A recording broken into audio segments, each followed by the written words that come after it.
grief and money can't be separated. And so to really understand the emotions that are driving some of these choices is vital.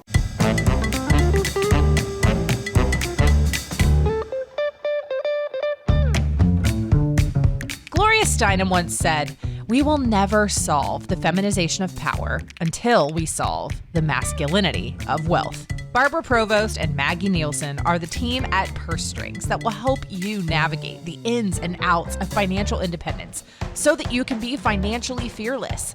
This is Women in Money, the shit we don't talk about. Kathi, welcome to Women in Money, the shit we don't talk about. I am excited to share your story with our audience. And so before we dive in today, can you share a little bit about who you are and what you do? Thank you, Maggie and Barb, for having me on today.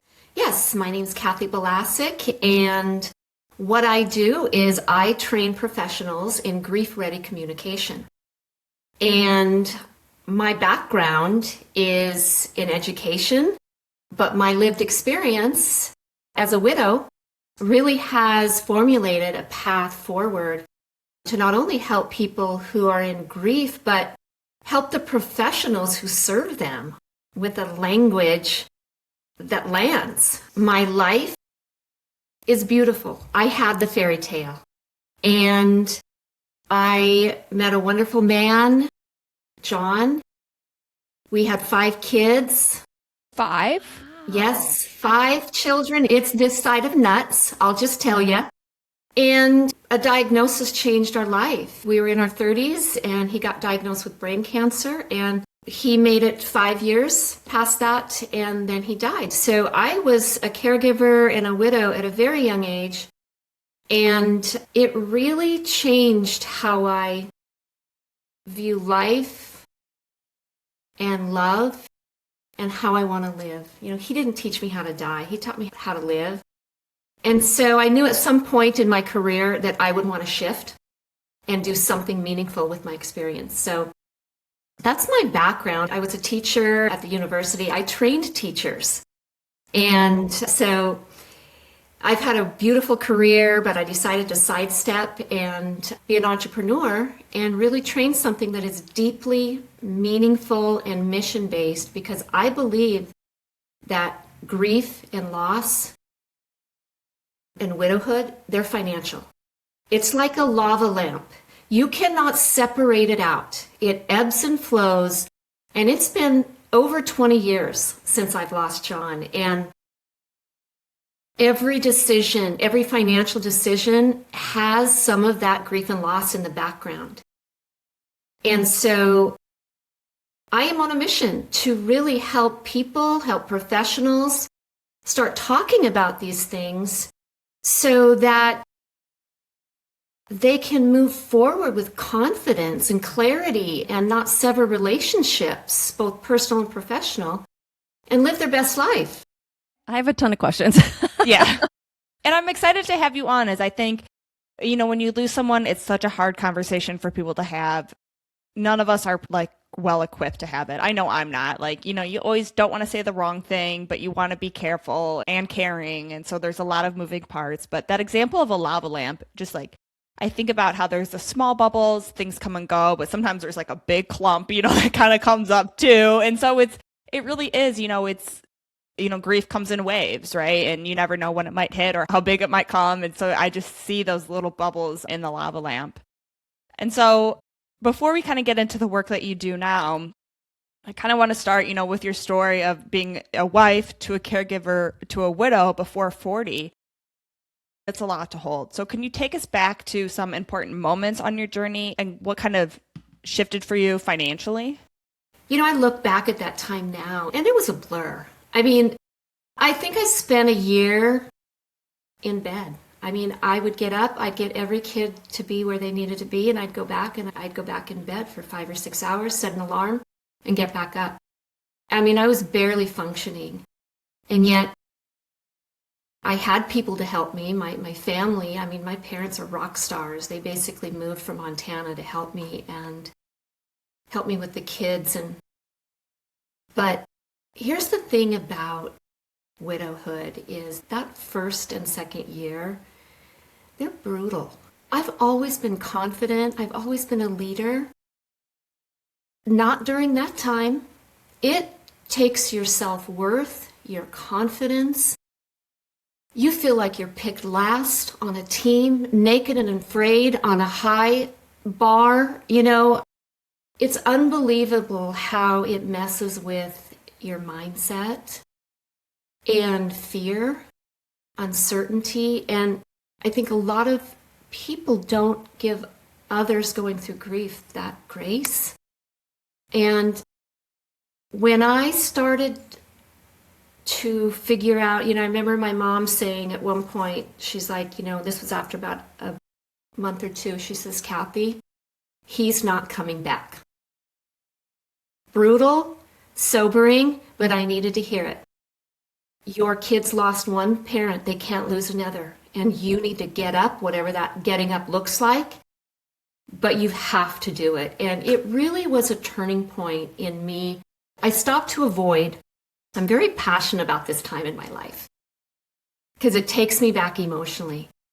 But I had to get square with the girl in the mirror. And the money makes things real. You play pretend a lot. I went to Hawaii that first year by myself. People would ask me, I'd be out on an excursion boat. They're like, where's your husband? I'm like, oh, he was tired. He's back at the hotel sleeping.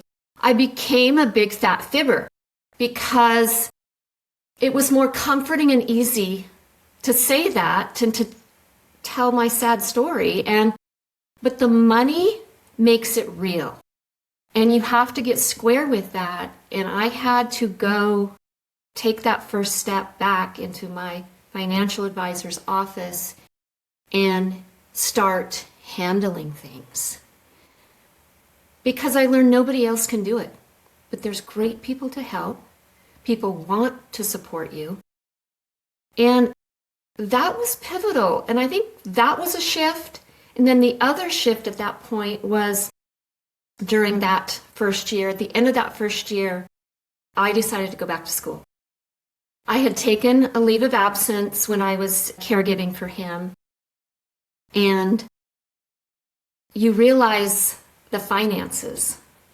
And it's like I needed better insurance. I needed a full-time job. And so I decided to go back to the university and teach in higher ed. And so that was a huge pivotal point where I had to start advocating for myself. So I have some questions about that.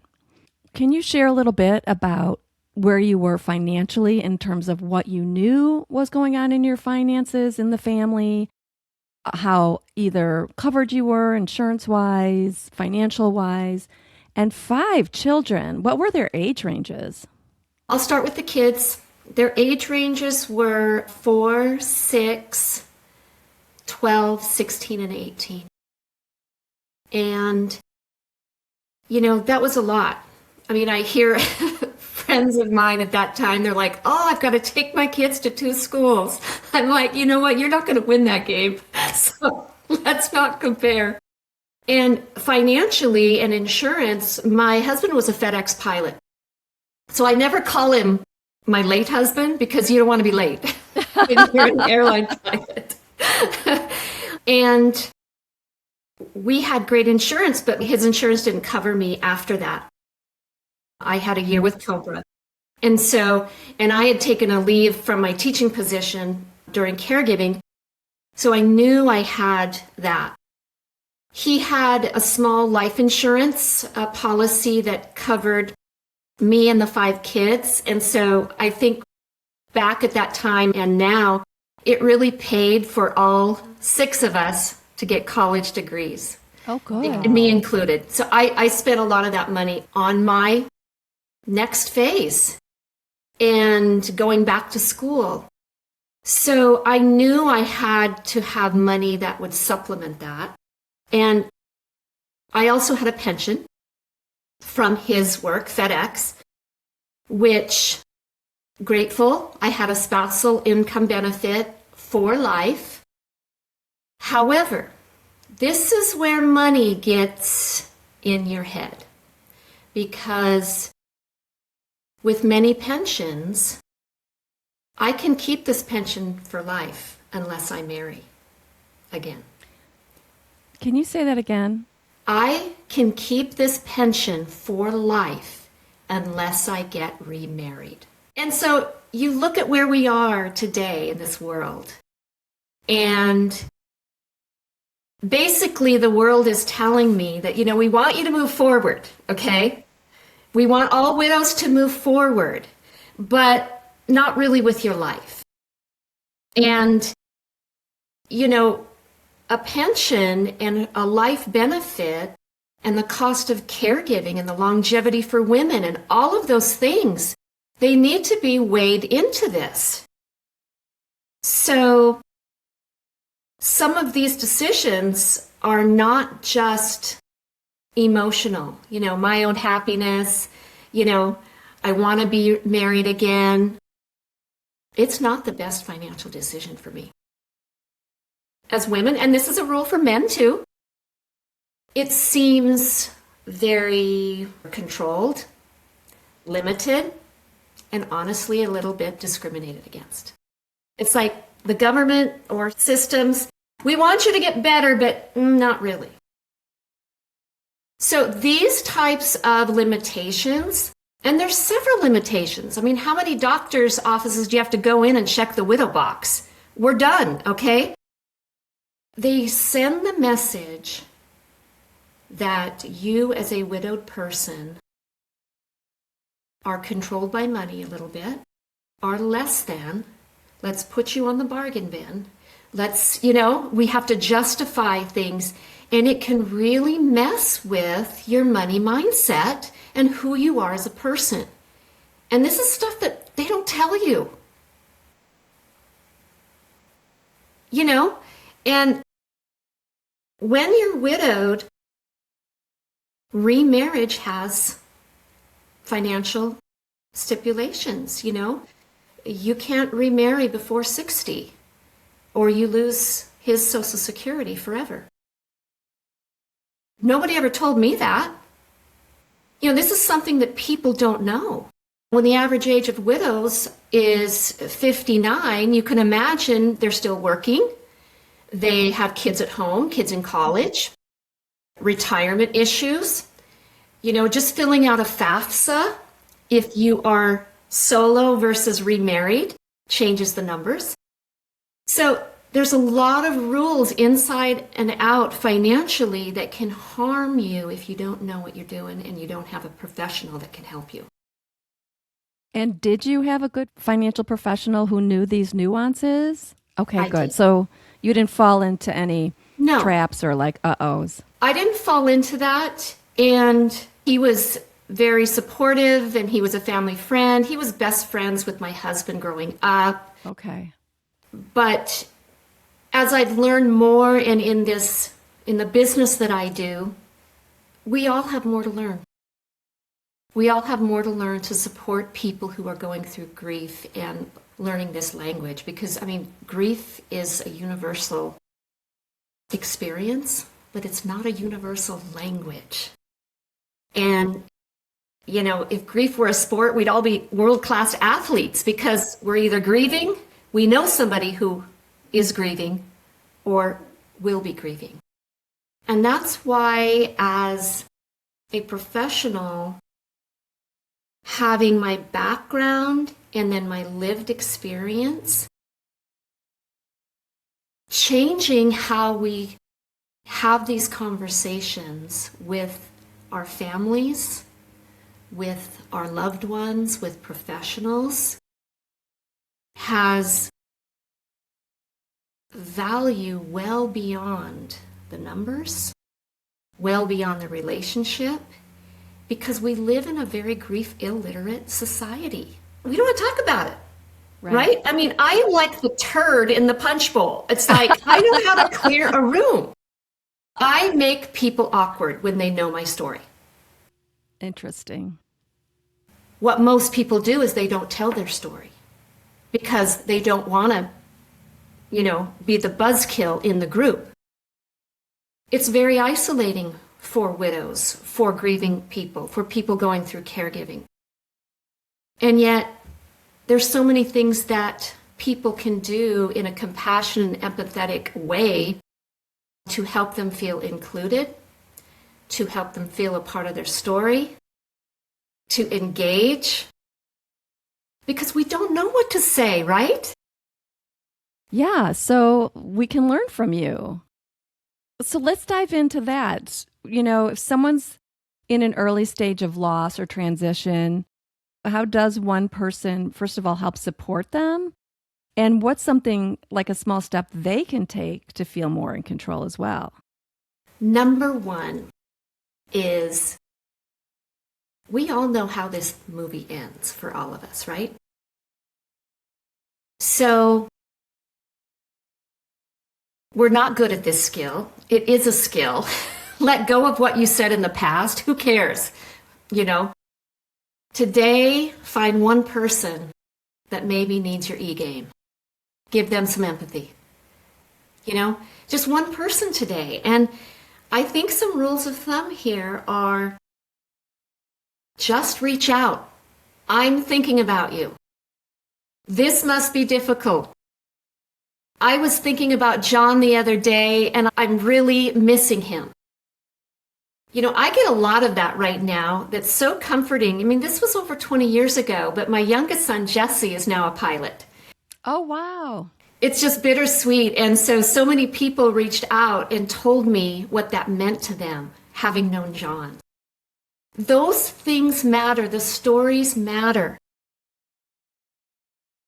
Something that's really important is invite their story to the table. Even if it makes us all very awkward and nervous, we're going to make her cry or make him cry. Invite that story. Something happened to me at Jesse's wedding this summer.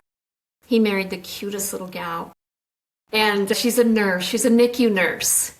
And she just holds the babies all night. It's so cute. But anyway, we were at the wedding, and around the table, everybody starts asking about proposals, how they got proposed to. And I'm like, oh, okay.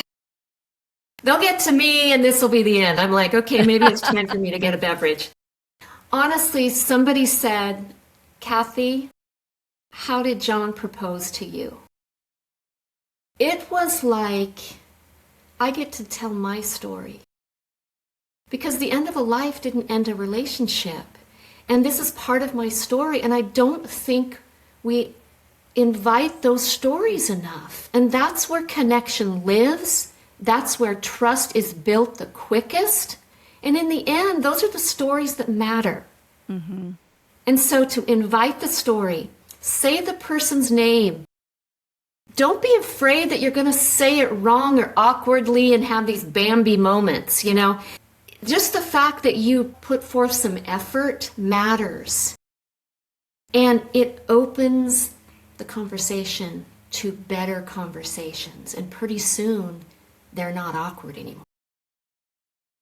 I think that's interesting how you kind of mentioned that people might avoid the conversation because it might make the person cry, and there's nothing wrong with that, and it's not like you're smashing on the person to make them cry. You know what I mean? It's just interesting because I think a lot of people then they're like, well, that's uncomfortable, but we're still grieving, but we still got to say their name and share their stories like you've been saying. And, it's, kind of changing those messages of like, men don't cry. Like, no, men can cry. We can all cry. And crying's not bad. We still have those points like in that lava lamp where that grief will come up and, emotions will be there, but that doesn't mean we should avoid the whole thing altogether. Exactly. What happens is, we can talk ourselves out of a lot of things.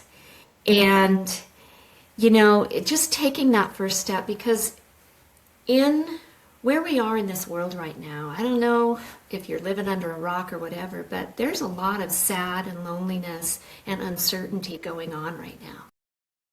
And,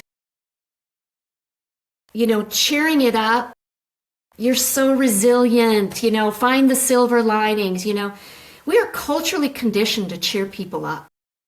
But you need to meet them in the mud. That's like a quote from Brene Brown. Meet them where they are and stop trying to, you can't shear grief away.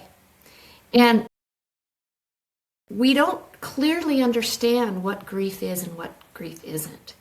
Whenever there is a change, there is a letting go or a loss. And wherever there is that, there's grief. And it doesn't matter if it's death or non-death related.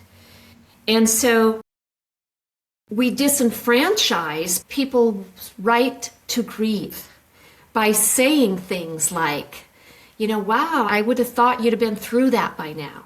Well, there's no stages of grief, okay? They'll say, were you close?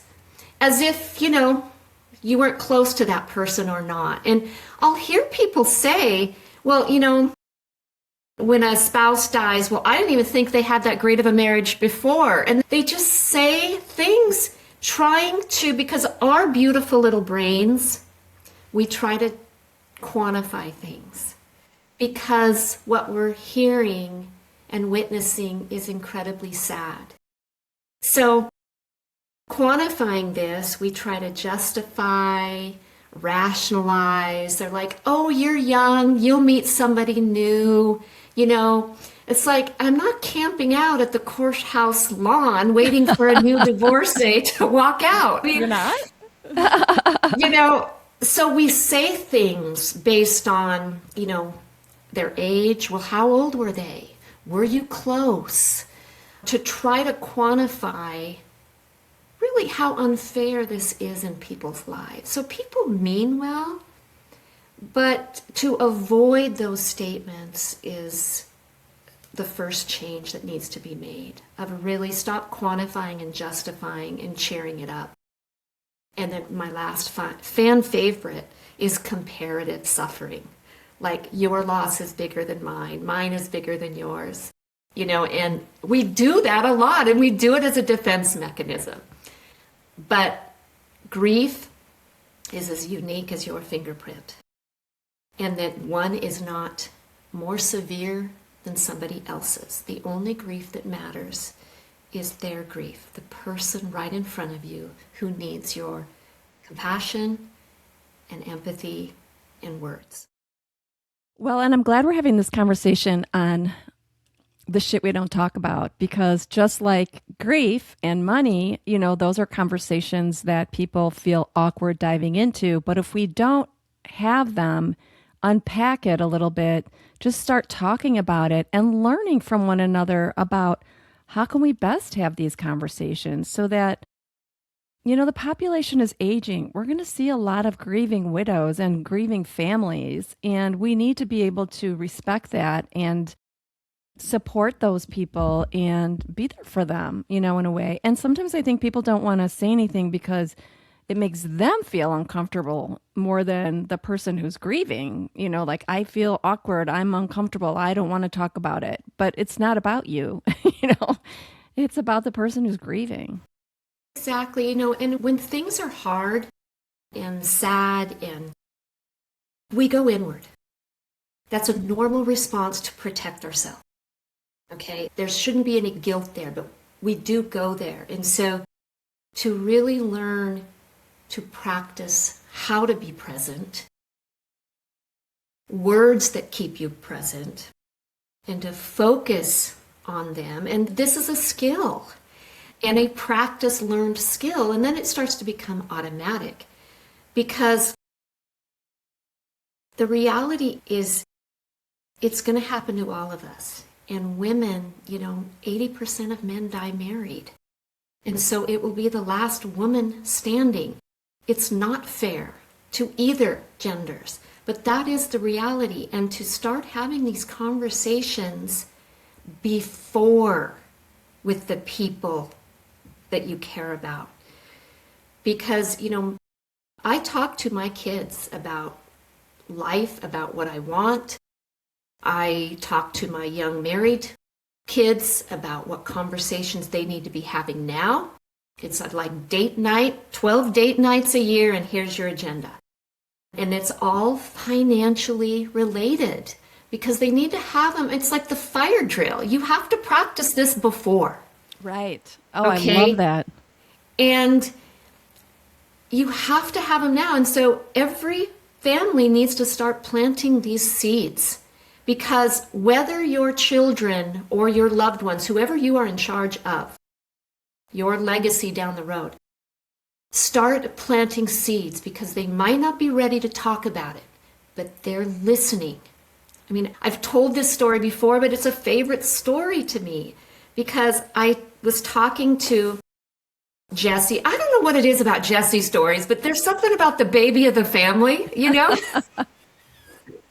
Yeah, I know, right?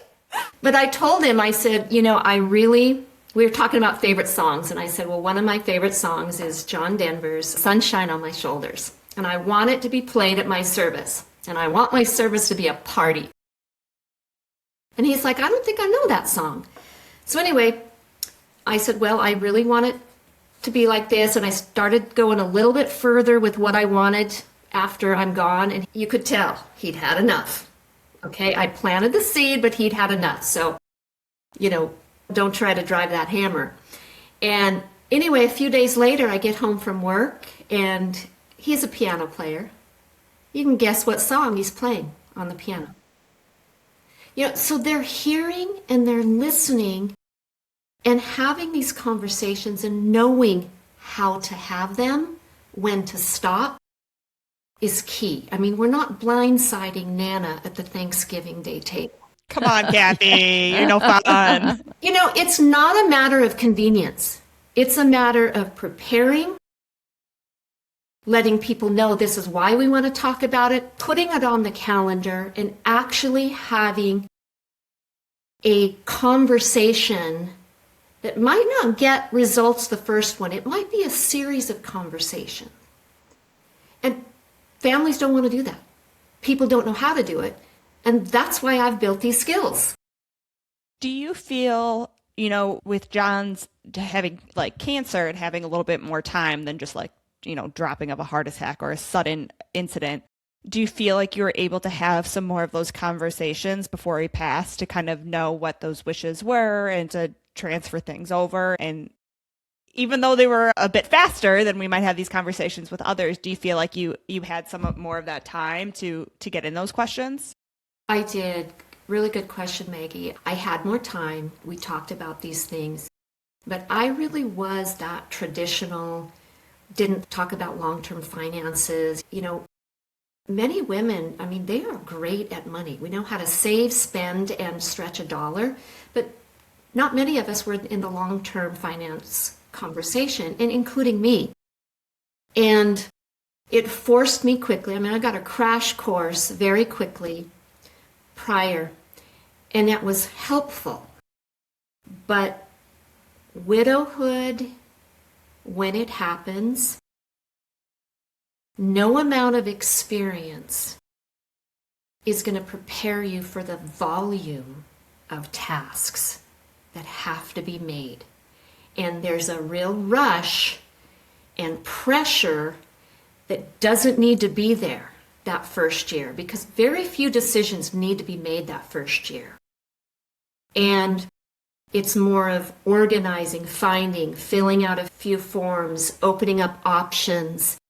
And everybody wants you to get better quick, and they want your sadness to go away, people and professionals included. And so there is this subliminal rush and get it done. But my advice is to not, and to really pace that year out, because many financial decisions are not reversible. And, widows make some poor decisions, and the research says the house is a big one. They make housing decisions too soon. They are the purse for everyone, but what people don't realize, and they'll say, oh, it's just retail therapy. Well, that's really condescending, because being the purse and spending and giving, that money represents the ultimate loss. Why would I not want to get rid of it? I don't like it. I don't want it. Get it out of here. That is a normal response.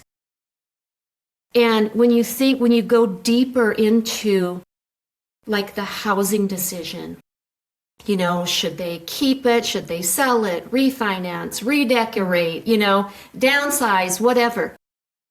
It's bigger than that. Maybe they'd no longer feel safe in that home alone. Maybe the spouse died in that home. Maybe their children were raised in this home. It goes so much deeper, and it's back to that lava lamp.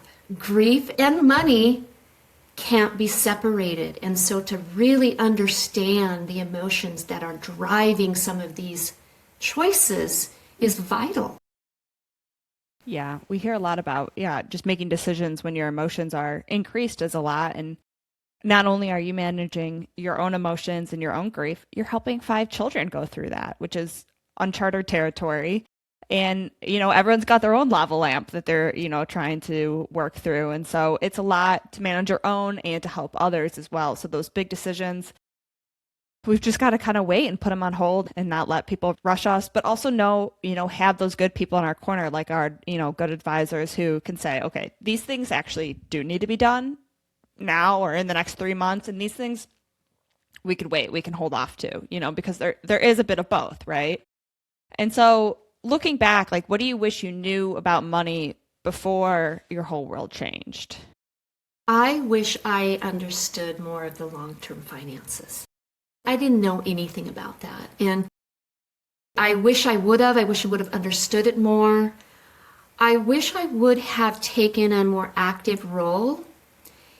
And in the long-term finances, I wish I would have understood more about insurance, my options.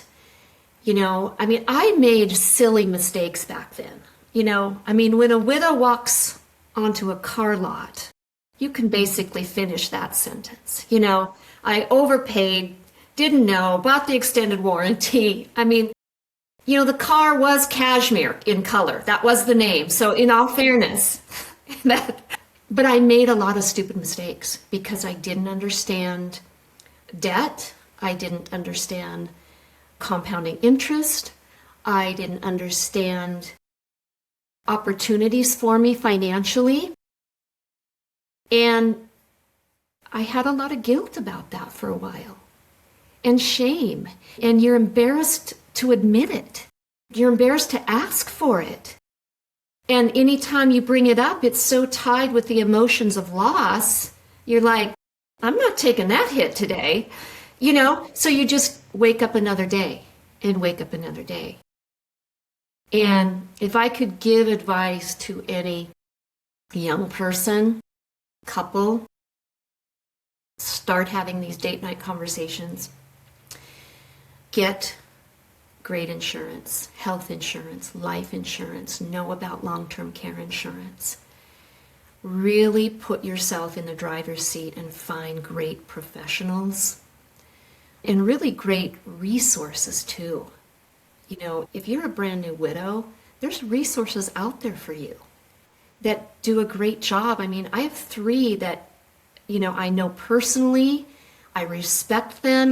Modern Widows Club, Wings of Widows, Widowhood 411. I know them personally. They have great tools for you, not only in your widowhood journey, emotionally, socially, physically, etc., but financial resources also for you. I don't know where I'd be without a great counselor going through loss, a family that supported me and loved me, professionals that helped me step forward when forward was a puzzle that I didn't even have the picture on the box. And I'm extremely grateful because you can't do it alone. Yeah. I think it's really interesting is 40 is kind of that, I feel like, where people get more in focus of retirement and more is like, it's coming more clear. I can see it more down the pipeline. But before that, it seems so distant. But things like this can really speed up that timeline and make you realize, like, now is a good day to get started. Even though it seems so far out, you don't know what your timeline is, right? And so You might be planning to 102, but you don't know the world's plan for you. And so it's interesting. And another reason why it's so important to get started, not just, make the most of your compound interest, but like why you need to be part of the conversation so early on, because you just don't know what the journey holds.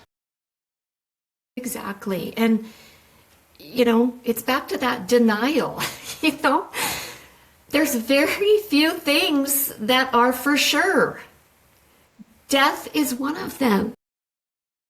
And the way that loss and money can really affect relationships makes it so worthy of conversations, because relationships are shaped differently after a loss.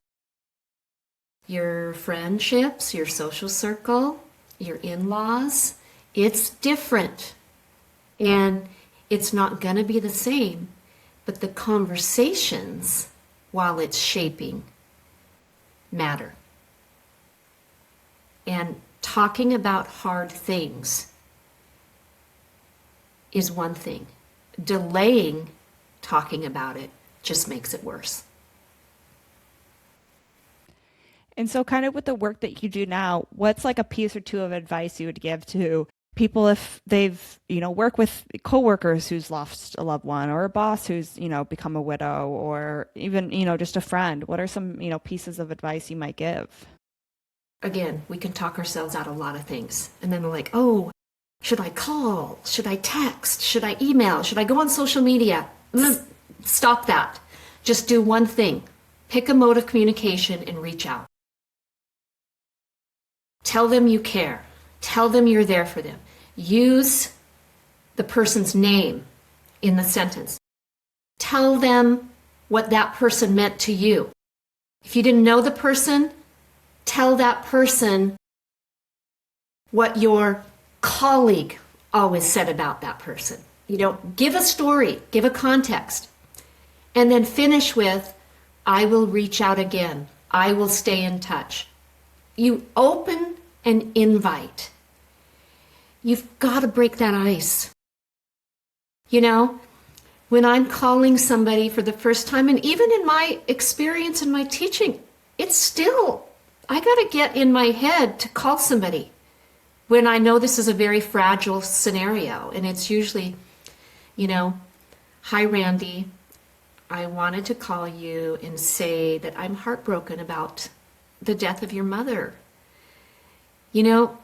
I loved Virginia. She was wit smart and her humor was on point. I was thinking about when we were at X together, whatever. I wanted you to hear my voice. I wanted to tell you what she meant to me and that I'm thinking about you. I will reach out in a week or two. Done.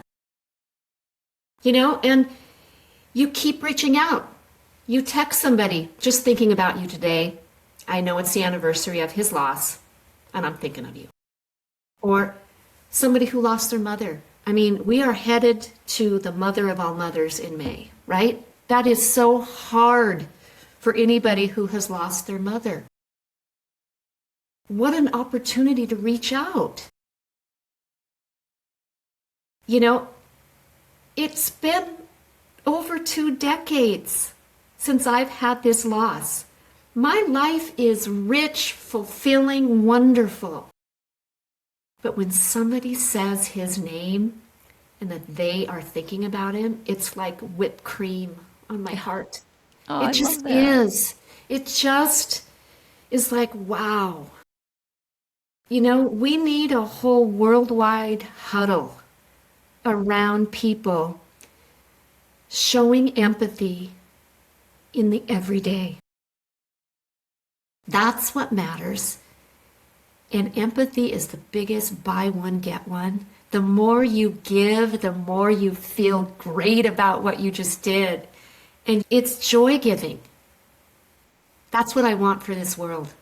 I teach grief literacy. It is the love language that I want the world to start using. I'm touched. It's great. It's good stuff. And you're right about all of it. And Yeah, and I think it is that keep reaching out is, I've heard from some widows who, a year later, everyone seems to have moved on, but you haven't, which is totally fair. And so, you do have to keep reaching out and keeping that conversation alive. It's really important because moved on and moved forward are two unique things. And when there's no timeline of grief and everybody grieves uniquely, we use a lot of moved on language that isn't always supportive. And when you love, there's a depth. And the depth you love will be the depth you grieve. And so you don't ever get through it, get on, move past it. You learn to grow around it.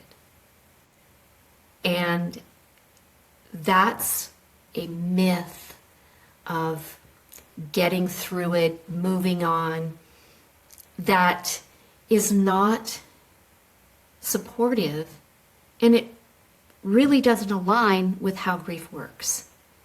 I mean, they always say, grief and love are sisters, are brothers. That's why the language is important. I mean, language can cut like a knife. But in grief, it can cut like a machete. And it's really important to know exactly what to say and not say to grow a relationship. Yeah, all good, amazing pieces of advice, and for us to listen to your wisdom, all that you've learned and experienced. So I so appreciate you sharing your story with us. And, I think about this last question that we ask everyone, and coming from someone that's lost your husband so young with 5 children, what does financial freedom, what does that mean to you now? I mean, based on everything that you've been through. So what does that mean to be financially free, financially fearless? Financially free and financially fearless for me means that I'm in the driver's seat and I have a lot of choices in front of me. And I'm the one who's going to do my homework, trust people who are way smarter than me to make the best decision for me and my family. Because I believe I'm in a lane all by myself. And that's what I've learned. Kathy's got the wheel. She's ready to drive. I really appreciate you coming on and sharing your story and sharing your wisdom, as this is shit people don't talk about, people don't want to talk about, but I think is so needed. And you're absolutely right, when it's going to hit all of us, so we have to be there to be those supporting around others. So we appreciate it, and I want to make sure your link to your website and all your resources are in the show notes as well. I'm going to reach out and connect with you and continue the conversation. So yeah, we thank you for sharing your expertise. Barb and Maggie, it has been a joy. Thank you so much for inviting me into your world. And I just want to say that I'm in awe of what you do, what you've built, and I'm grateful. And you're really making an impact for women. So thank you. You've been listening to Women in Money, the shit we don't talk about. Now it's time to take what you've learned and make bold moves towards financial independence. Stay in the know by joining our newsletter for exclusive tools, resources, and updates that keep you financially fearless. Head to pursestrings.co and sign up today. Need a financial professional who gets it? Turn to PurseStrings' curated directory, your go-to resource for financial experts who know how to put you first. Love this episode? Leave us a review and help us empower even more women to own their financial power. Until next time, be financially fearless.